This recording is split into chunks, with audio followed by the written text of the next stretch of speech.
क्या आपने कभी सोचा है कि इस्लाम में रोज़ा सबसे पहले किसने रखा था और कब रखा था? हमारे प्यारे नबी मुस्तफ़ा सल्लल्लाहु अलैहि वसल्लम और उनके सहाबा रमज़ान का महीना कैसे गुजारते थे? चलिए आज के इस वीडियो में इन्हीं सारी चीज़ों पर बात करते हैं। अस्सलाम वालेकुम, मैं रमज़ा। सबसे पहले तो रमज़ान की ढेर सारी मुबारकबाद आपको। और आज पहला सहरी है, तो मैं सोचा कि क्यों ना कुछ रमज़ान के बारे में इस महीने में बातें करें। इस्लामी अक़ीदे के मुताबिक रोज़ा हर नबी और उनके उम्मत पर फ़र्ज़ थी।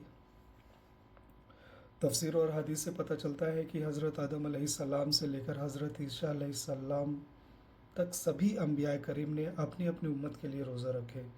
हज़रत दाऊद अलैहिस्सलाम के रोज़ा तो काफ़ी मशहूर है, वो हर दूसरे दिन रोज़ा रखते थे। हज़रत मूसा अलैहिस्सलाम ने 40 दिन तक रोज़ा रखा।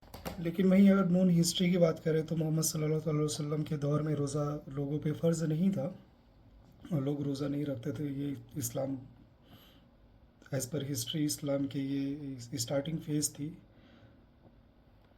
और मोहम्मद सल्लल्लाहु अलैहि वसल्लम के हिजरत के दूसरे साल में, यानी जब हुजूर मक्का से मदीना तशरीफ़ ले जा चुके थे, तब शाबान के महीने में अल्लाह ताला ने सूरह बकरा की आयत नाजिल की, जिसमें ये मेंशन था कि ऐ ईमान वालों, तुम पर रोज़े फ़र्ज़ किए गए हैं जैसे तुमसे पहले लोगों पर फ़र्ज़ किए गए थे।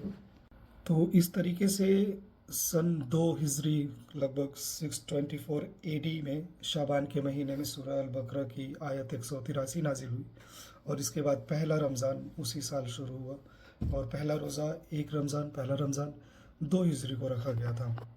हुज़ूर मोहम्मद सल्लल्लाहु अलैहि वसल्लम अपना पहला रोज़ा रखे थे और उनके साथ सहाबे करीम ने भी पहला रोज़ा रखा था, जैसे हज़रत अबू बकर सिद्दीक़ रज़ी अल्लाह तआला अन्हु, हज़रत उमर फ़ारूक रज़ी अल्लाह तआला अन्हु, हज़रत उस्मान गनी रज़ी अल्लाह तआला अन्हु, हज़रत अली रज़ी अल्लाह तआला अन्हु और तमाम अशबाए सूफ़ा अपना पहला रोज़ा रखे थे। लेकिन दोस्तों, उनका पहला रोज़ा जिस तरीके से अभी हम रखते हैं उस तरीके से नहीं था। रिसोर्सेज की कमी थी काफ़ी ज़्यादा, तो उन्होंने जो सहरी अफ्तार की थी वो सिंपल खजूर, पानी और सत्तू, बार्ली का आटा होता है, उससे की थी। और ख़ास बात यह भी है कि उसी साल 17 रमज़ान के दिन जंग बदर शुरू हुई थी।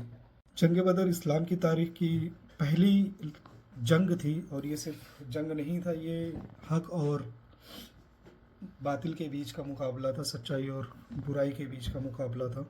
इस जंग के बारे में बाद में बात करेंगे 17 रमज़ान के दिन इंशाअल्लाह। बाकी अभी के लिए आप इतना जान जाओ कि ये जंग बदर वही जंग है जिसमें मुसलमानों की तरफ से 313 की फ़ौज थी और सामने बातिलों की तरफ 1000 से भी ज़्यादा लोग खड़े थे और यहाँ पे मुसलमानों की जीत हुई थी। खैर, वापस चलते हैं रमज़ान के पहले रोज़े पर कि पहला रोज़ा कैसा गुजरा था। उस टाइम तरावी इतनी लंबी हुआ करती थी कि साहबा लोग लाठी के सहारे खड़े होते थे तरावी पढ़ने के लिए।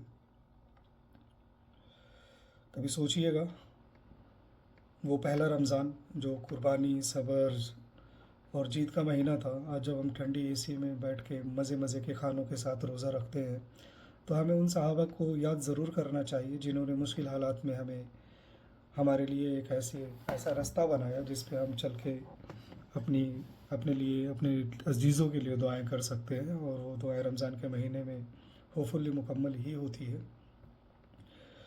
आप सबको पहला रमज़ान मुबारक और कल मिलते हैं फिर एक नई कहानी के साथ, नई रमज़ान की स्टोरी के साथ। तब तक के लिए सबा खैर, अल्लाह हाफ़िज़, फ़ी अमानुल्लाह।